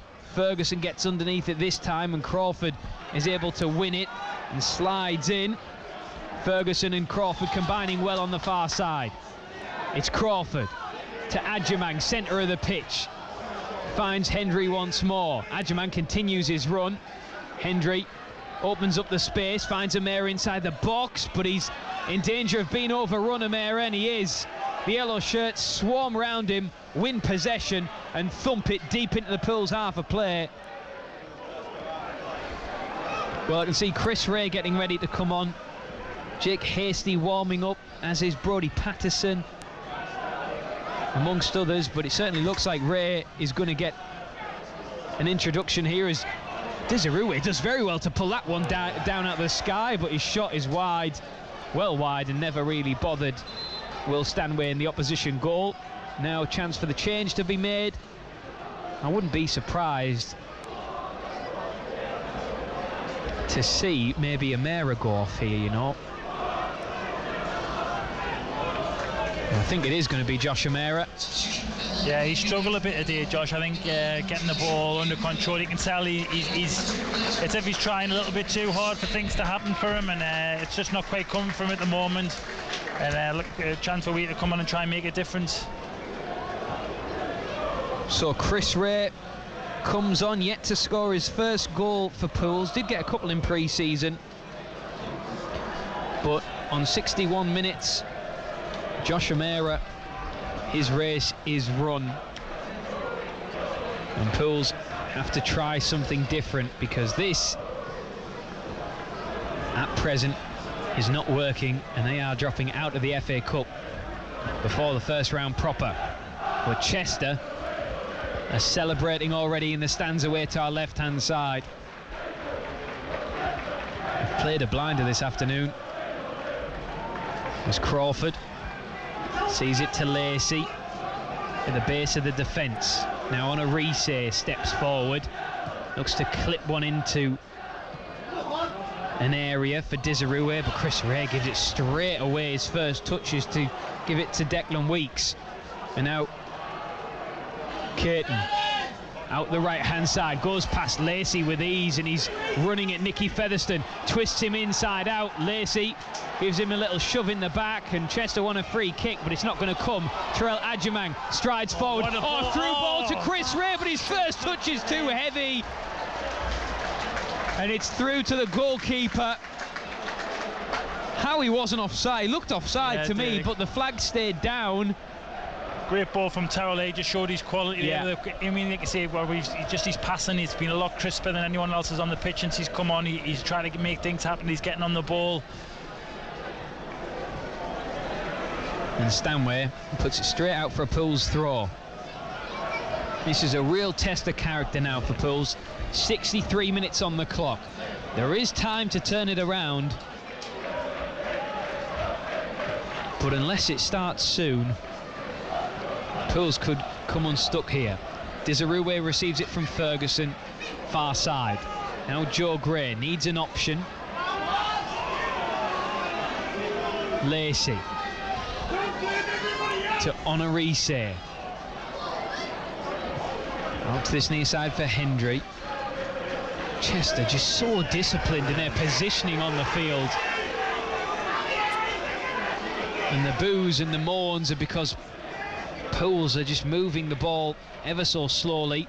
Desirue tries to turn his man and does, goes down inside the area, nothing given from the referee, and instead it is a corner. Okay, they're looking a bit desperate now, Hartlepool. Yeah. There's still plenty of time. They've got to just keep the quality, keep the composure, be brave. And if only Pools were dangerous from corners, because they get plenty of them in games, but I can't remember the last time they actually scored from a corner. This is their 6th of the game, and they're yet to really test Stanway from a set piece. Featherstone floats it in right on top of Stanway, who comes out to the edge of his 6-yard box and gathers it comfortably. Still Pools 0, Chester 2 on BBC Radio T Sport. It is the Chester fans you can hear. That clearance from Stanway goes straight to Nicky Featherstone, who does well to find Hendry with space in which to operate. He's got Joe Gray at the edge of the D. Gray, but it's a heavy touch towards Ray, and out for a goal kick, and Gray just covers his face with his hands and looks to the skies. He knows he's better than that. Yeah, it was the right ball, just a lack of quality from Joe there. You can see there's a nervousness all around the players, that there's nobody really standing out, let me try and get this game by the scruff of the neck, which has been disappointing to see. How do you do that? How do you get a grip of this game now if you're Hartlepool, Ben? You need somebody to stand up and be counted. Somebody get on the ball and say, give me the ball, let me try and make things happen. You don't need to panic, you just need big characters. And unfortunately at the moment there's a lot of the Pool players are having real off days, and it's disappointing to see, but the only way you get out of it is from working hard and doing what you're good at. And being brave on the ball as well. Absolutely. As Terrell Adjumang turns away from danger to find a bit of space. Now Hendry, he's got Gray inside, finds him now. Gray to Featherstone, this is better. Centre, now to Crawford, shifting onto his right foot. His shot is blocked. Would have had to have been quite spectacular to cause any damage from there. Adjumang Now to Hendry once more, wide on the right hand side, delivers across to the back post, but Stanway again comes out to gather it with ease. Collective shake of heads from around us at the back of the Neil Cooper stand. And coming up to 67 minutes at home, we haven't really had enough at Stanway. I mean, what he's done well. He's come for crosses and things like that. He's made a couple of saves that you expect goalkeepers to make, but that'll be the disappointing thing. Well, from Hartlepool. The attendance confirmed 3,205. That includes 471 from Chester. So that is down by quite a margin. But I have to say, Chester, a brilliant following from them this afternoon. Yeah, they've done very well, provided an atmosphere for their team, and it looks at present like it might just pay off. Pools in possession, midway inside the opposition half with Crawford, finds Featherstone.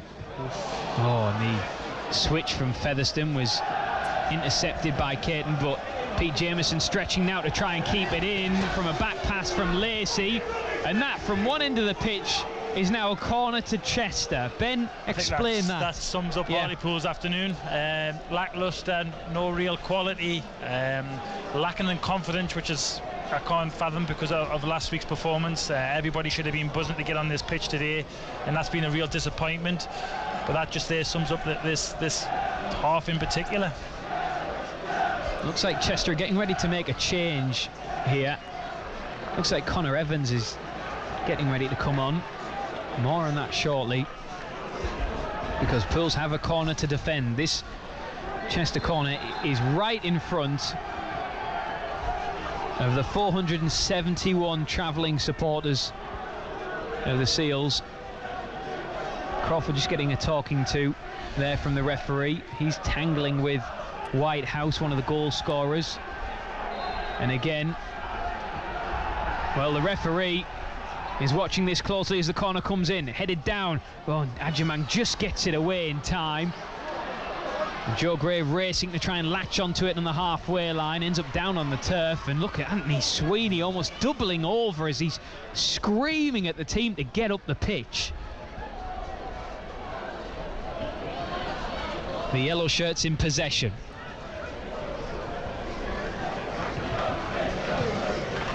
Lacey is able to intercept. Crawford is brushed off the ball and out for a throw to the visitors, but yet to make the change.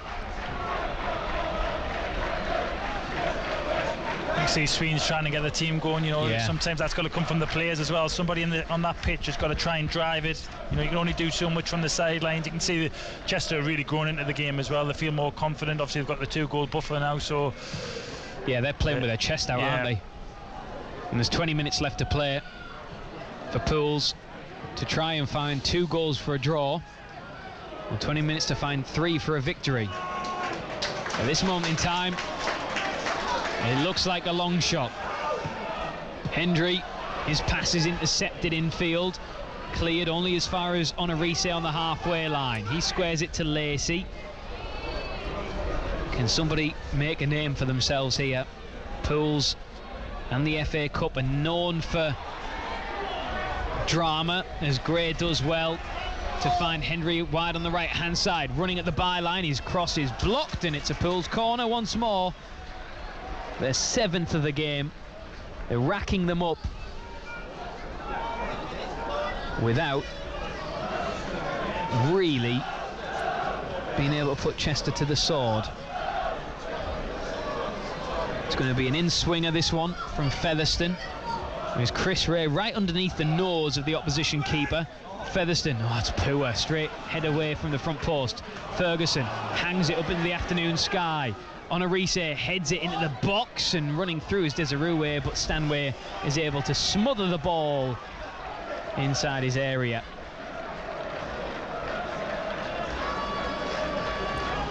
Well, at present, Ben, it looks a long way back for Pools, doesn't it? Yeah, it does. They're looking a bit short of ideas now. you know, they've gone into the shells a little bit. I'm not sure if the formations work going back to a 4. I thought they had more of the ball as a 3, but I can understand why the management done it as well. But you know, we just need a spark from somebody or something. You can see Chester just growing more and more into the game. They're taking more risks. Crawford out to Chris Ray. Oh, that pass again is poor, and Pools give it away, only for Featherstone to win it back. Crawford, a nice little half turn. Now Featherstone with a bit of endeavour. Out to the left for Chris Ray. Dummies the cross initially. Needs a bit of help. Ferguson provides it. Oh, it bounces all the way through to Adjumang. Lays it off for Crawford against his former club, but he's just brushed off the ball right at the vital moment. And Chester clear. On a Onarise, back to Adjumang. And Hendry on the near side.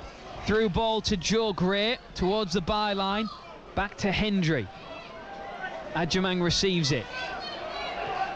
Tries a little give and go with Desirue. It doesn't quite come off as Desirue gets dispossessed, but wins it back. Gray to Hendry, back to Gray once more. Oh, and Adjumang does well to turn in close quarters, and then is bundled down inside the area, and the referee shakes his head, but Adjumang was brushed off the ball there. Hendry does well to pluck the ball out of the air. Oh, and then Onarise gives it away. And now Caton might be in here. He's got Lacey to beat. He's striding through on goal. Caton for his second, and a save by Pete Jameson. Down low to his left. And Pools clear up to Desirue. Oh, who does very well. Chester want handball, and the referee spots it and eventually blows for the free kick. Well, Jameson called into action yet again, Ben. Yeah, he's been the busier of the goalkeepers of the two goalkeepers on show today, which is really disappointing from Hartlepool. Good save from Pete. The centre forward did well down the right hand side. Carton looks a real handful, to be fair. He's done well, took his goal well. He's got a lovely foot, moved it to his left foot, and a good save from Pete. I say Chester just going to, you know, play the games now. Players going down, getting treatment, going to waste time. It's been a perfect away performance from their point of view. Sorry. Yeah, and I think might be some changes as well, but Chester are going to have a player getting some treatment, and Callum McIntyre has all his players up over on the far side, and the change is going to be made while Pools also get chance to just regroup momentarily. But you're right in what you say, Ben, which is that Charlie Caton has been a constant thorn in the side of Pools this afternoon. Joined them from Shrewsbury.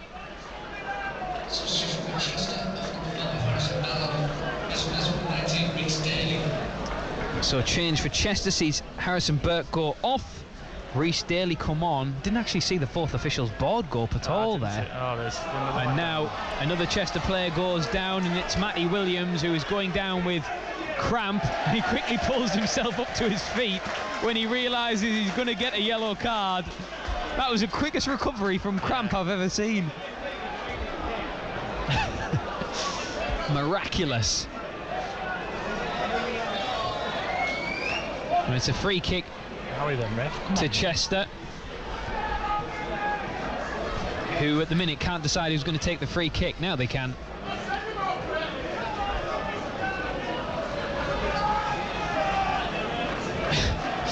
Stolen a few yards as well for good measure. 15 minutes left to play. Pools 0, Chester 2 in this FA Cup qualifying round on BBC Radio T Sport with me, Rob Law, Ben Clark, former Pools defender, alongside me, watching on.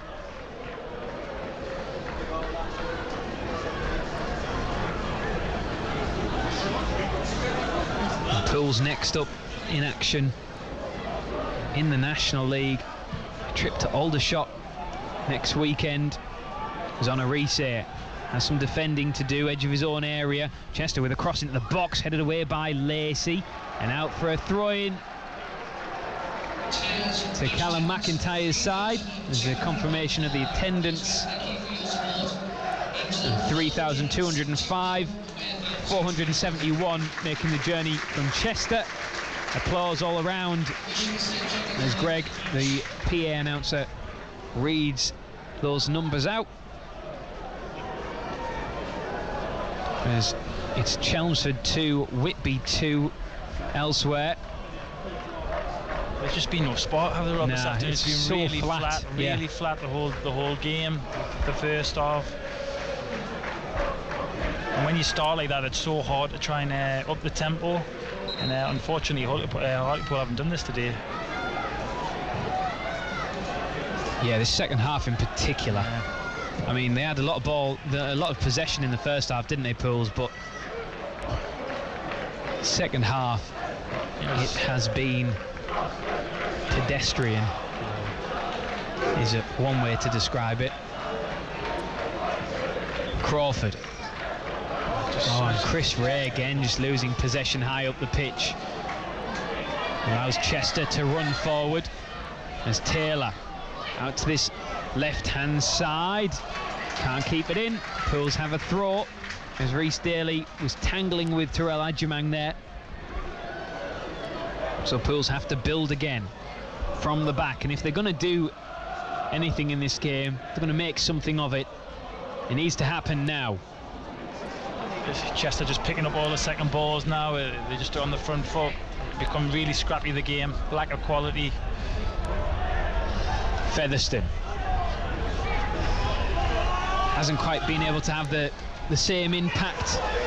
Luke Hendry goes back to Honorise at the base of the defence. Now Gray back to Hendry once more. Can he put it into the box? He floats one into the area towards Desirue, but it's over his head. Ferguson will race to try and keep it in, but he can't. And it's a goal kick, with Pools trailing by 2-0.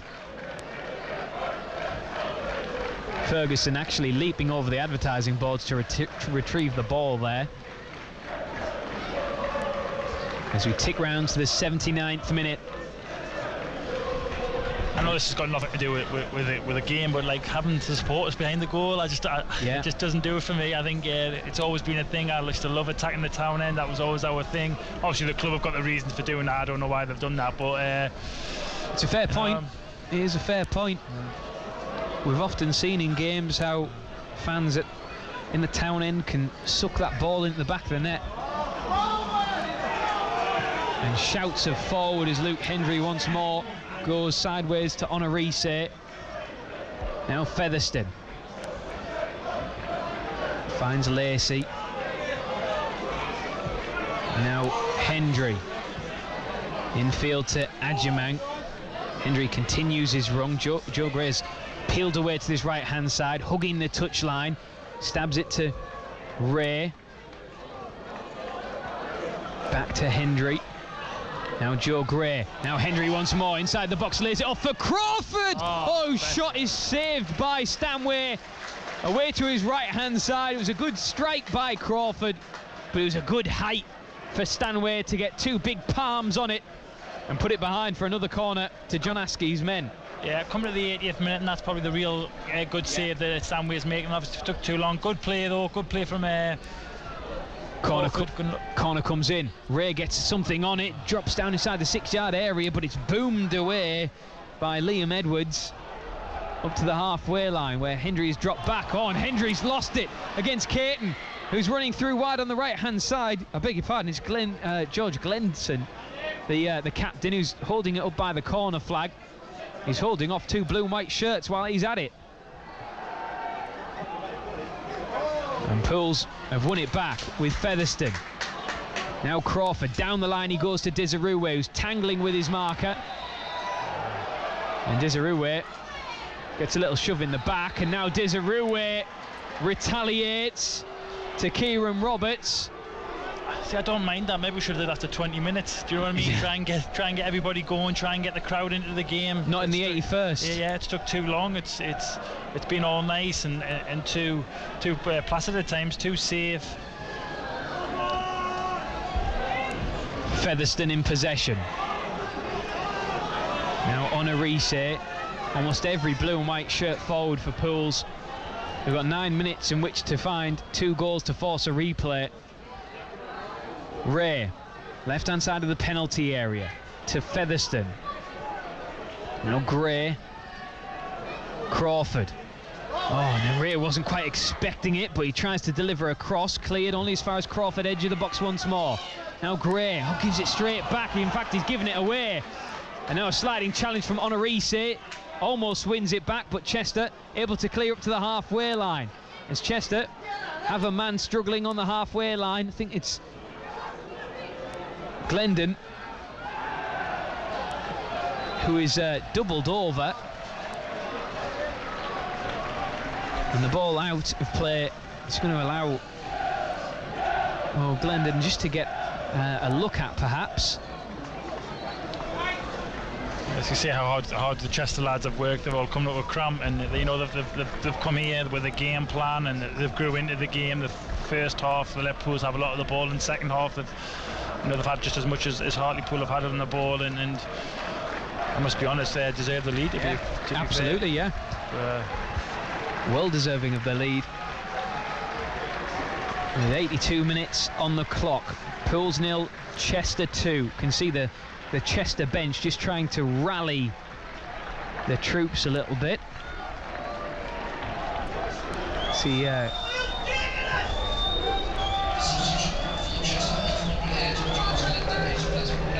I didn't see a fourth official board go up there again, but Glendon has gone off.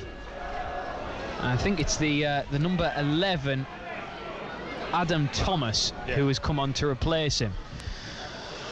I don't know if it's just the sun over on the far side making things a little bit difficult to see, or what, but second change for Chester. Glendon goes off, suffering a little bit of a knock.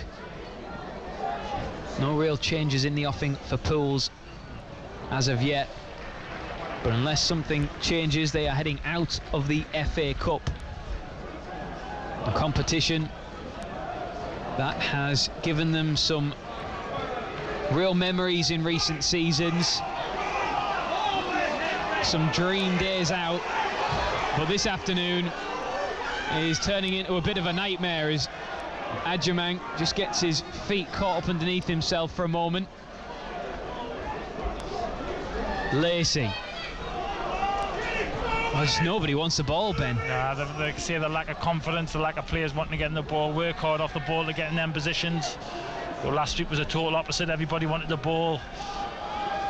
I mean, Pools are knocking it around on the halfway line. Ferguson with a forward ball to Crawford. Opens up here for Featherstone. Now in towards Desirue. Turns inside the box, but a brilliant sliding challenge that comes in there from Kevin Roberts. Again at the vital moment. 5 minutes left to play. Pools trailing 2-0 against National League North Chester. Featherstone.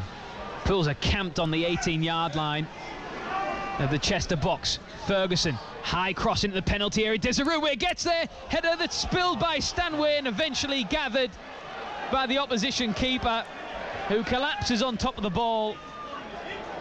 Hartlepool just waiting for things to happen there in the box. Desiree's got up well, comes off the keeper, and there's nobody around him. No one's anticipating. Nobody's getting in the box. And fans around us choose that as their cue to head home for the evening, perhaps to drown their sorrows. And Lacey again puts his clearance straight into the Cyril Knowles stand. It's been so disjointed this afternoon, it's almost untrue. It's been like two different teams, hasn't it, compared to from last weekend, absolutely, like night and day. That'll be a little bit of a worry for the management app. I'm sure. Well, you'll hear all the post-match reaction between 5 and 6 with Matty Nixon.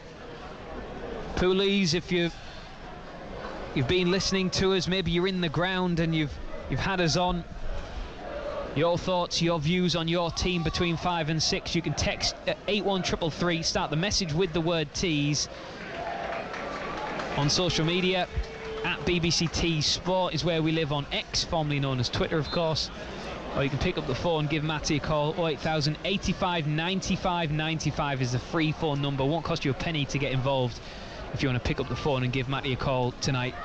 Seven's come on. There's another change for Chester. Not for Hartlepool. Lacey. I beg your pardon. Jake Hasty has come on. And Featherstone gone off. As Adjamang turns inside his own half to pick out Crawford.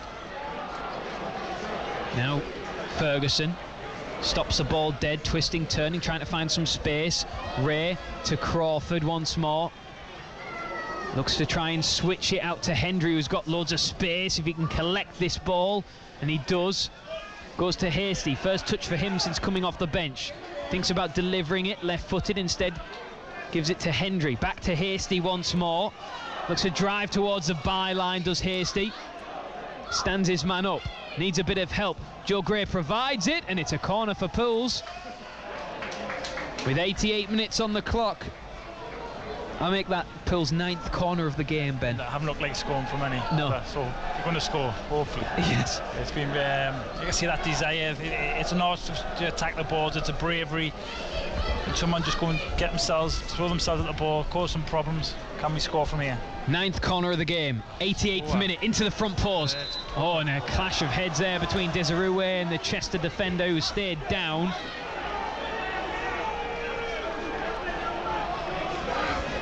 So it is a free kick to the visitors, and now even more stream out of the ground, with Pools trailing by 2-0. And 88 minutes on the clock.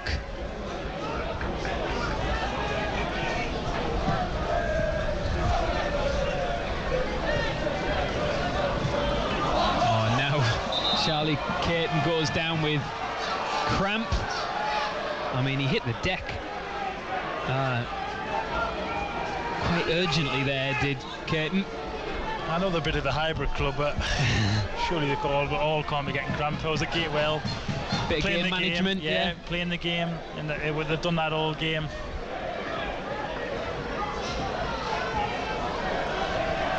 Well, the referee making the point that this will be added on.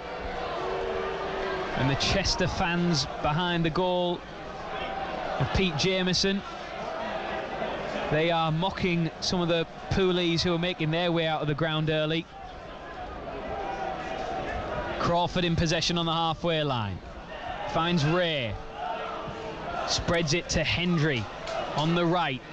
Can he deliver? He curls one in towards Desirue. Gets a head on it, but it's well wide of the mark once more from Desirue, who punches the air in frustration. It has not been his afternoon, Manny Desirue, but to be fair, hasn't been the afternoon of anybody in a blue and white shirt, Ben. No, I think, last week we were struggling for man of the match because they all played so well. This is the absolute opposite this week. You would struggle for anybody to stand out and who's done well, really. I think it's a disappointing. That's the major thing from today. And straight from the goal kick, Stanway is giving it away to Hendry, but then he gives it away to Joel Taylor, the Chester left back. We're into the final 20 seconds of the 90, plus whatever stoppage time the referee deems acceptable. Crawford, infield to Desirue, edge of the box.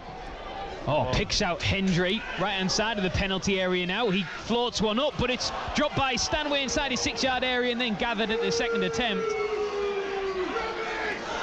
Well, you can hear what the home fans think of what they've witnessed this afternoon.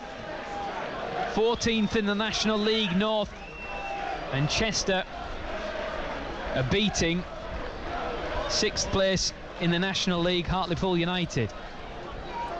Well, still no sign of stoppage time. How many minutes of stoppage time we're playing? I wonder if the digital board is broken, because there's just no sign of it there. And we're past 90 minutes now and no sign of stoppage time. But we're into it. Hendry delivers into the box, headed away by Chester. This is desperate stuff on a desperate afternoon.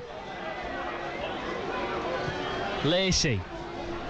Wide to the left for Ferguson. the Pools captain, into the feet of Desiree.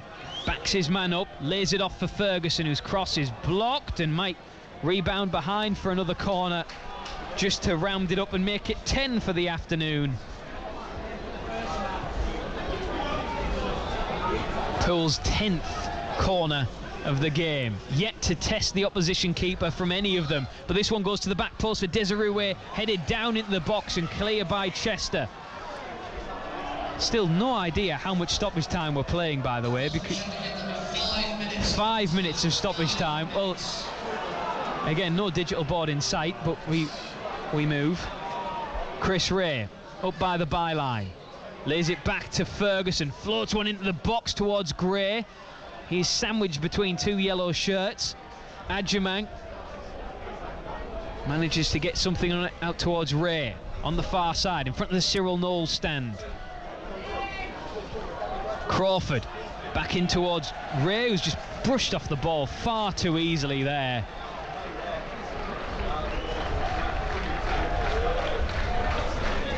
Well, there's afternoons like this, Ben, when you're almost lost for words, it has to be said. It's been really, really strange, a really poor game. I think as much as the lads were excellent last week, this has been a real eye-opener for them today. I think this is no disrespect to the lads, this is why they're at this level. You know, I've played at this level before, and it's you've got to be consistent. The good players, the good teams, they're consistent. I don't know if they took it a bit lightly. I think from the start of the game, I didn't like how lacklustre it was. There was no energy, there was no real divide. I think they just thought they were going to come and rain, and they got all the praise from last week, and unfortunately we'll have to take a lot of criticism that comes with this performance. Well, it means that Pool's main focus will be the National League this season. No dream cup runs in a competition which has sparkled and delighted many poolies in recent years. No glamour ties, no Premier League trips. Instead, Hartlepool United will solely focus on their fight to get out of the National League, but they won't do it with performances like this, as Ferguson curls one into the penalty area. Hasty gets thrown to the floor, nothing given from the referee, as Chester are able to clear. A minute and a half left to play of 5 minutes of stoppage time. Hasty heads it up to the edge of the area, knocked back by Chester. Adjumang heads it forward, and it's going to be collected by Will Stanway inside his box. I think there's a way to lose football games, and you know, you don't mind losing football games, you're going to lose football games, but I think the way that the Pools have lost today has been real disappointment. No energy, no real quality, and I don't want to say no effort. They've obviously tried, you can see they've tried, but I think the more they've tried, the worse they've got this today. It's been like one of them games, I think, every single one of them, to be fair. And Crawford just brushed off the ball too easily there by Declan Weeks. Crawford then fouls his man, and it's a free kick to Chester, and the roars you can hear, and because Callum McIntyre has just urged a little bit more volume from his supporters. What a story his is. Was the club's former head, he was the head of the academy at 28 and was appointed manager. He's now 30, still one of the youngest managers around the English game, and he has presided over what will go down as a famous win for him and for Chester. He's had them well organised, hasn't he, Robbie? They've came with a game plan, they've done that, they've been hard to beat first half, they've grew into the game, they've took the... I think they probably had 2 chances, haven't they? Scored 2 goals, so you know, it's a perfect way performance from them. You know, I still think should Pools have kept with the back three, because I thought they had more control of the game. You know, as this second half's been a scrappy game, and it's played into Chester's hands. And there is the full-time whistle. The boos tell their own story, but Chester have won at Pools for the first time since 1972. Hartlepool United crash out of the FA Cup in quite spectacular fashion. A competition that has given this club so many dream fixtures ends up an absolute nightmare. They lose to National League North Chester, with the goals coming after 13 minutes. Elliot Whitehouse, a strike from 18 yards that beat Pete Jameson down to his right-hand side. Pools really failing to test Will Stanway in the opposition goal in the first 45, but things got worse in the second half for John Askey's men on 57 minutes when Josh O'Meara was outfought and thrown out of possession inside the Chester half, and it was the Seals who broke up the other end of the field at pace. And it was Charlie Caton who was in on goal at the angle and slotted the ball underneath Jameson to double the lead and double the delight of the 471 travelling Chester fans who stand and applaud their men in yellow. Meanwhile, those in blue and white head off down the tunnel with shouts of discontent from the stands. Hartlepool United are out of the FA Cup. It is an afternoon to forget, and an afternoon that will raise plenty of questions going forward in their National League campaign. It ends Hartlepool United 0, Chester 2. Ben, your final thoughts? Yeah, real disappointment performance. I think all game really, the lack of tempo first half, and they couldn't get out of it. Hartlepool, they were too slow with the ball, didn't create much. I think the goalkeepers had an easy afternoon for them.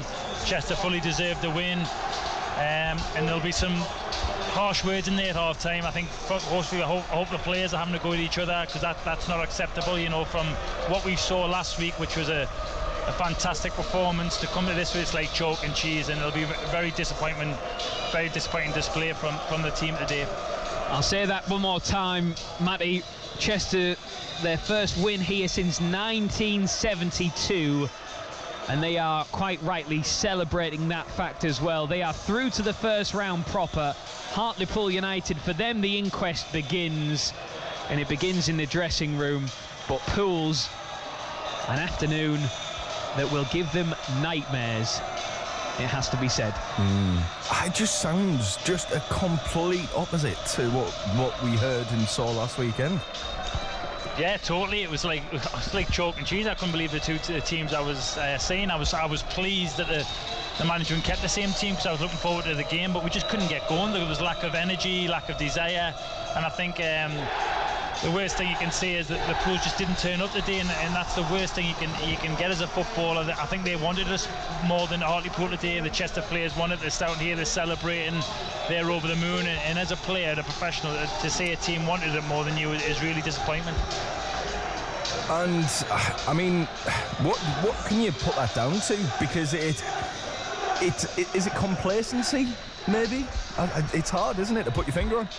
Yeah, it is. I mean, I was speaking to Rob during coming. It was just like Hartlepool thought they were going to come and win the game. There was that little bit of arrogance. Did they believe the hype from last week, where rightly so, they were magnificent last week and really well played. But today, it just every single one of them just couldn't get going. It was a real disappointing display, and you know, I think they'll be scratching their heads in there, the management, from you know what they're going to get from Hartlepool. Are they going to be world beaters this week and a real struggle the week after?